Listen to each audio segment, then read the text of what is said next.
नमस्कार दोस्तों।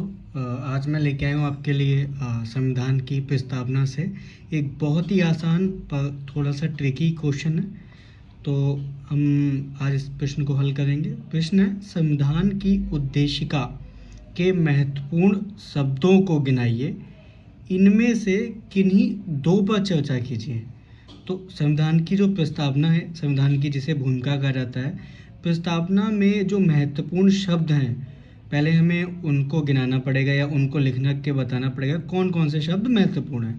उसके बाद उन शब्दों में से किन्हीं दो शब्दों पे हम चर्चा करेंगे। तो मैंने एक छोटा सा ड्राफ्ट बनाया हुआ है, बट हम एक अच्छी आंसर राइटिंग करेंगे। तो आइए मेरे साथ स्टार्ट कीजिए। सबसे पहले हम प्रस्तावना की छोटी सी डेफिनेशन देंगे कि आखिर में प्रस्तावना या उद्देशिका क्या है। तो आइए चलिए। उद्देशिका भारतीय संविधान की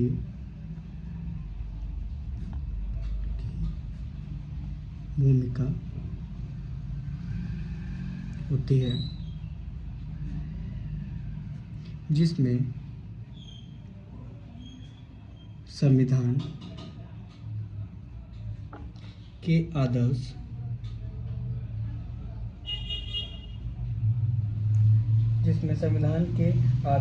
शासन प्रणाली का स्वरूप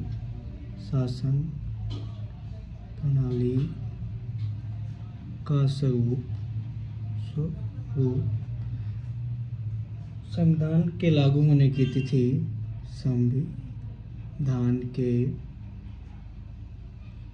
लागू होने की तिथि होती है।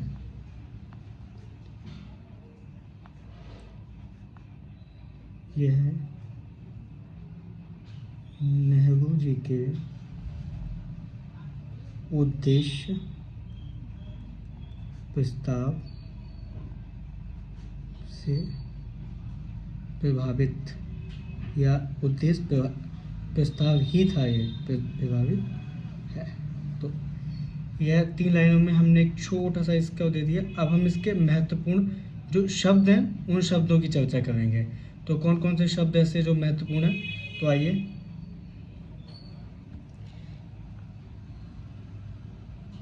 संविधान की प्रस्तावना में 2 शब्द महत्वपूर्ण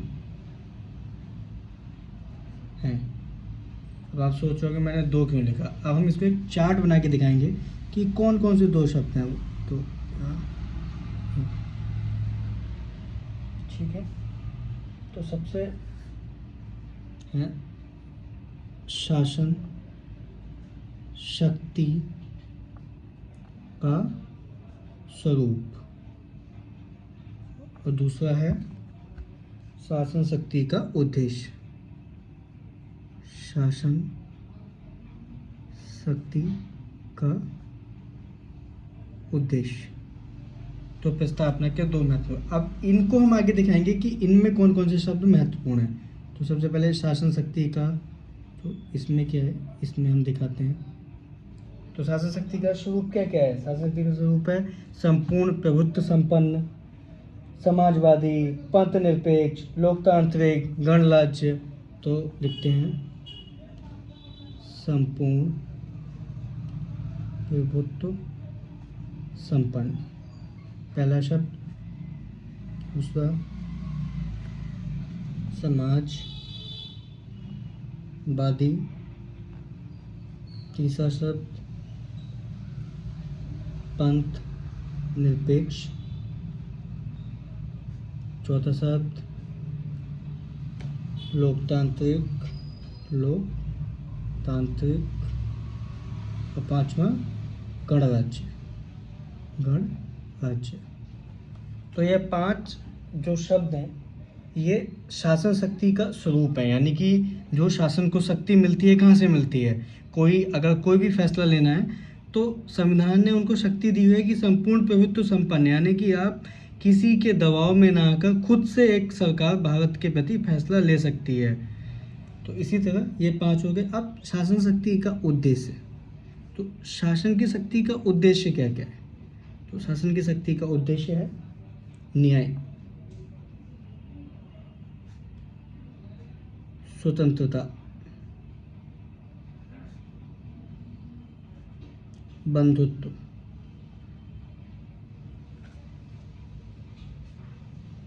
ठीक है, और समानता। तो यह शासन शक्ति का उद्देश्य है। मतलब सरकार का क्या उद्देश्य है? सभी को न्याय मिले, स्वतंत्रता मिले, बंधुत्व हो, भाईचारा हो और सभी को सामान्य ट्रीट किया जाए।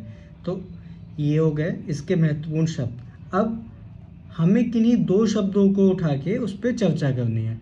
तो आप किन्हीं 2 शब्दों को उठा सकते हैं, क्योंकि प्रश्न की मांग है कि किन्हीं 2 पर चर्चा कीजिए। अब कुछ लोग क्या करेंगे कि सारे के सारे शब्दों को डिफाइन कर देंगे, पर नहीं, हम किन्हीं 2 शब्दों को उठाएंगे। तो हम पहला उठा लेते हैं,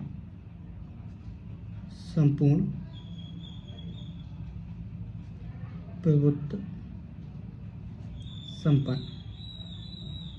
तो अब हम संपूर्ण प्रभुत्व संपन्न को डिफाइन करेंगे। तो संपूर्ण प्रभुत्व संपन्न क्या होता है? संपूर्ण प्रभुत्व संपन्न है कि भारत अपनी आर्थिक और बाह्य सभी फैसलों लेने के लिए पूर्ण स्वतंत्र है। उसे किसी के दबाव में आने की जरूरत नहीं है। परंतु इसको हम बिल्कुल सीधा सीधा नहीं लिखेंगे, थोड़ा सा ट्रिकी करके लिखेंगे। तो चलिए लिखते हैं, संपूर्ण प्रभुत्व संपन्न का अर्थ है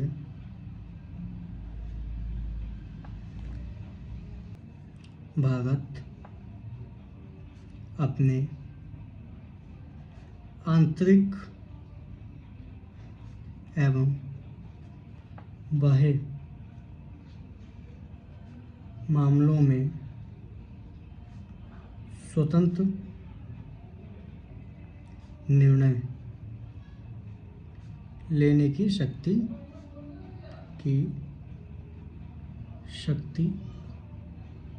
रखता है। तो इसके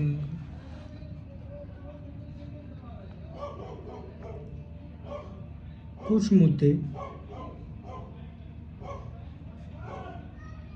भूमंडलीय करण के दौर में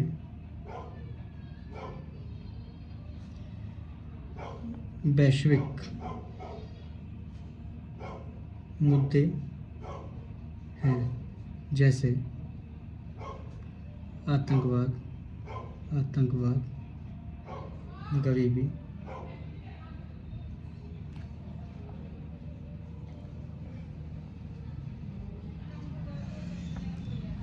पर्यावरण,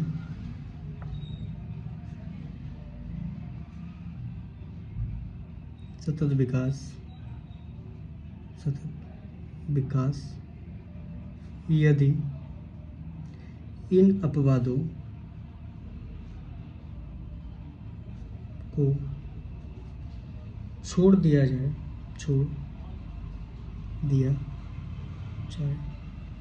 तो भारत अपने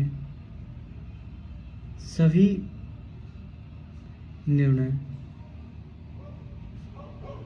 स्वयं ले सकता है।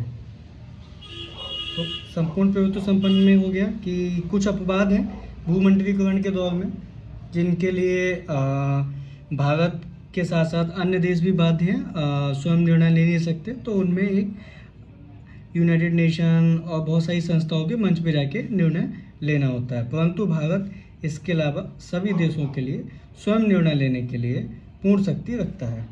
दूसरा, पंथ निरपेक्ष।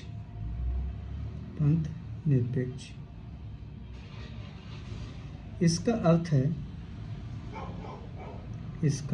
है कि राज्य का कोई राजकीय धर्म ना हो तथा वह अपने नागरिकों के साथ धर्म के आधार पर कोई भी भेदभाव ना करे। तो यह हो गया पंथनिरपेक्षता। क्या है पंथनिरपेक्षता? है कि राज्य का कोई भी खुद का राजकीय धर्म नहीं होना चाहिए। जैसे कि भारत में हिंदू धर्म को राज्य का धर्म नहीं बना सकते, मुस्लिम धर्म को राज्य का धर्म नहीं बना सकते। सभी को अपनी अपनी स्वतंत्रता है अपने अपने धर्म को मानने के लिए, आचरण करने के लिए, पूजा करने के लिए। तो भारत एक धर्म निरपेक्ष देश है। थोड़ा सा और इसको एक्सप्लेन कर देते हैं। राज्य एवं धर्म। तो पहला, धर्मतंत्र जहाँ राज्य का धर्म ही सर्वोपरि हो, जैसे निजी एवं सार्वजनिक जीवन में कोई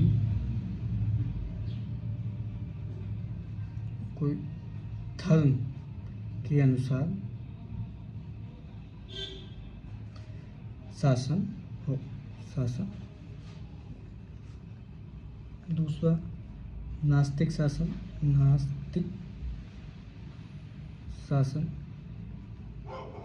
जहाँ निजी एवं सार्वजनिक स्तर पर कोई धर्म ना हो। तीसरा, पंथ निरपेक्ष, जिसमें भारत आता है। निजी जीवन में सभी को धार्मिक स्वतंत्रता प्राप्त हो तथा सार्वजनिक एवं राजकीय कोई धर्म ना हो। तो दोस्तों, ये था हमारा क्वेश्चन। तो सबसे पहले क्या था, हमने क्वेश्चन में उद्देशिका को थोड़ा सा एक्सप्लेन किया, फिर दिखाया कि दो महत्वपूर्ण शब्द हैं, शासन शक्ति का उद्देश्य और स्वरूप। फिर इन शब्दों को संपूर्ण प्रभुत्व संपन्न, समाजवादी, पंथनिरपेक्ष और तांत्रिक गणराज्य दिखाया। फिर उद्देश्य क्या है, न्याय, स्वतंत्रता, बंधुत्व, समानता होनी चाहिए। फिर दो शब्दों को लेके हमने उनको एक्सप्लेन किया। तो आप भी ऐसे लिखते रहिए, डेली प्रैक्टिस कीजिए। डेली प्रैक्टिस करने से निरंतर सुधार आएगा और बहुत ही अच्छा आप क्वेश्चन लिखते जाएंगे। चलिए, नमस्कार, फिर मिलते हैं। चैनल को सब्सक्राइब कीजिए, लाइक कीजिए, वीडियो को शेयर कीजिए।